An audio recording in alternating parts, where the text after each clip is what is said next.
Minecraft Rituals. Marahil mga kaparing, isa ito sa mga nakakatakot na pwede mong gawin sa Minecraft na pwede palang magkatotoo kapag sinubukan mo.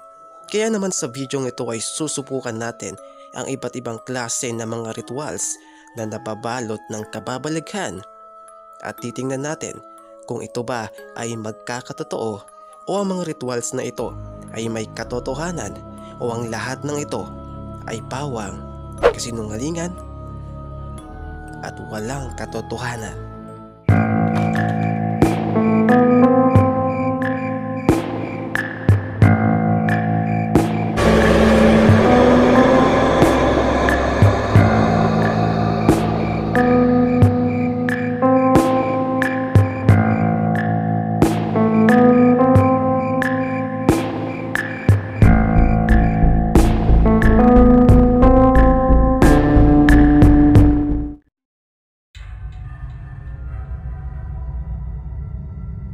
So what's up man? At ngayon mga kaparing, dito sa ating pinakaunang ritual ay marahil marami sa inyo nakakaalam o pamilyar dito.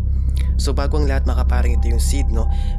Dito sa seed na ito natin gagawin ng ritual. At ito mga kaparing, naka-off yung ating multiplayer game para tiyak no, na walang makakapasok dito. So dito man ang mangyayari ay isang transformation. So ang magiging villager mga kaparing no, ang ating sasagawaan ng isang ritual. So man ganun, may napanood kasi akong isang video sa YouTube mga kaparing na isang content creator kung saan ay ginawa niyang subject ang isang villager na nung sinubukan niya mga kaparing, nung ginawa niya ng ritual ay nagbago ang itsura pagkalipas ng gabi. Okay? So dito mga kaparing, ipapakita ko sa inyo kung paano ang ritual na iyon. Here we go mga kaparing. Okay, so ngayon mga kaparing, naka-creative na tayo kasi kailangan talaga man naka-creative tayo. So ngayon maghahanap tayo ng village. Ayan, napakalawak pero wala. Napakahirap maghanap ng village no, kahit na mag-locating man tayo. So sa ngayon mga kaparing, maghahanap muna tayo ng magandang pwesto kung saan tayo pwedeng magsagawa ng ritual no. Dito banda. Okay, so ngayon mga kaparing, ito pwede to.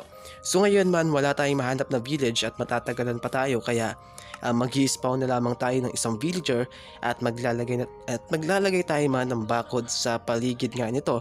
At ganun kasi yung proseso ng ritual na ito mga kaparing. Ayan, so itong stairs, ayan. So ito mga kaparing, ito yung mga totally na lahat no ng kailangan natin para sa ritual na ito. So yan, isang villager lang, and then lalagyan natin mga kaparing ng bakod sa paligid niya. Ayan. So ganito kasi mga kaparing yung paraan no, sa pagre-ritual para gumana daw at para mag-transform ang villager sa isang nakakatakot na itsura. Okay, so ganito. Ayan. So ngayon mga kaparing, simple lang yan, di ba? Ayan, so mag-aantay lang tayo mga kaparing na sumapit yung gabi. At kapag sumapit na yung gabi, doon natin malalaman mga kaparing kung kagana nga ba ang ritual na ito. So mag-antay lang tayo na sumapit no, yung gabi. At doon natin malalaman ng resulta kung gagana nga ba ang ritual na ito, kasi man nababalo ito ng sobrang nakakatakot mga kaparing. Okay mga kaparing, so gabi na at wala pa rin ibang nangyayari. Teka, magbigay daan muna tayo ng liwanag. So ganito mga kaparing, wala pong nangyari, pero kapag gumana mga kaparing, if ever na gumana, ganito yung mangyayari man.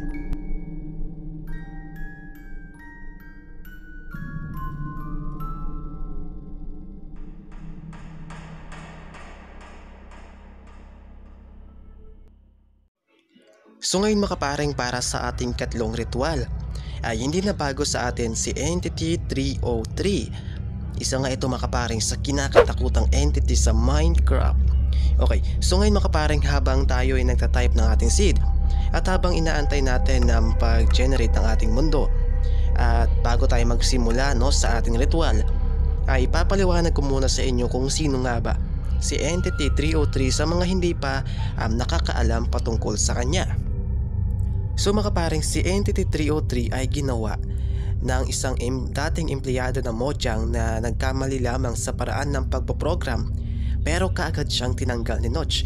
So ginawa niya ang entity na ito para maghiganti at para manggulo sa mundo ng Minecraft. At ayon sa ilang mga ulat mga kaparing, si Entity 303 daw ang lumalaban kay Herobrine.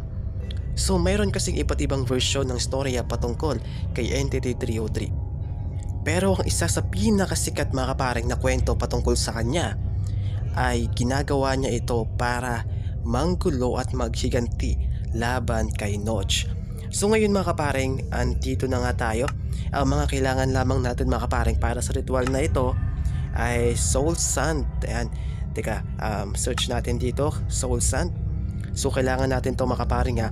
And then habang kapag natapos na natin ang ritual na ito, kung sakali mang gumana mga kaparing, ay biglang mag-join si Entity 303. Ayan.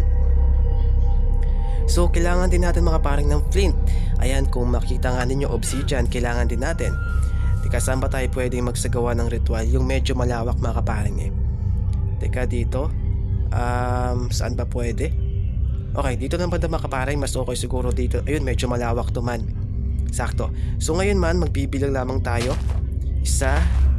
Okay, teka, sobra. 2, 3, 4,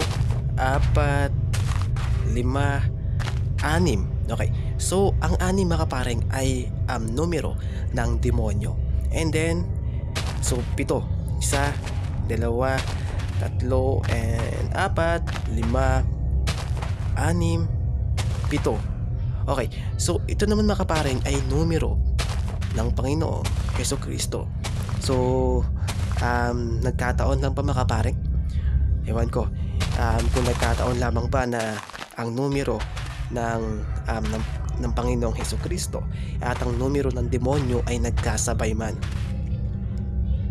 Ayan, so ngayon naman mga kaparing, maglalagay naman tayo dito ng obsidian dito banda. And then bilang tayo, 1, 2, 3, 4, 5. Okay, so 5, sakto na yan man. So and then maglalagay tayo dito banda ng 2. Ayan. So sa kabila naman, teka, sobra. Teka. Mali. Okay. So ngayon mga kaparing nga, expect na natin man, kung sakaling gumana, ay biglang mag-join si Entity 303 pagkatapos ay mamawasak ito. Hindi ko alam mga kaparing sa paanong paraan, pero base nga sa video, ay talagang sobrang nakakatakot man. Kasi isipin mo yung mga kaparing, naka-off yung multiplayer game tapos ginawa mo tong ritual na ito, and then biglang nag-join si Entity 303. Wow. So mga kaparing, kung mapapansin ninyo,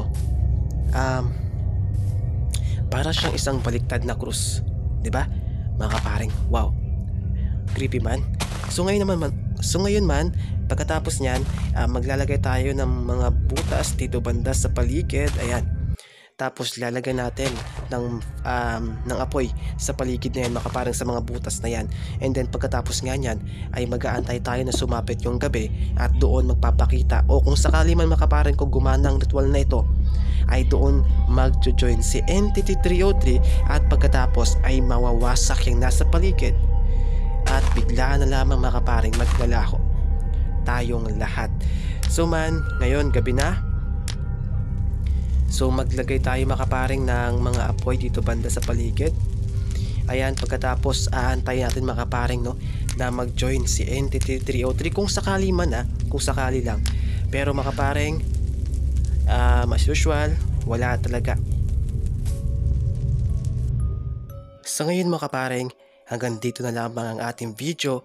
At mga kaparing, tandaan natin na sa mundo ng Minecraft ay may mga kababalaghan na nababalot ng katatakutan, at kung minsan mga kaparing ay hindi natin napapansin na isa sa mga misteryosong seed na ating sinusubukan ay nababalot na pala ng misteryo.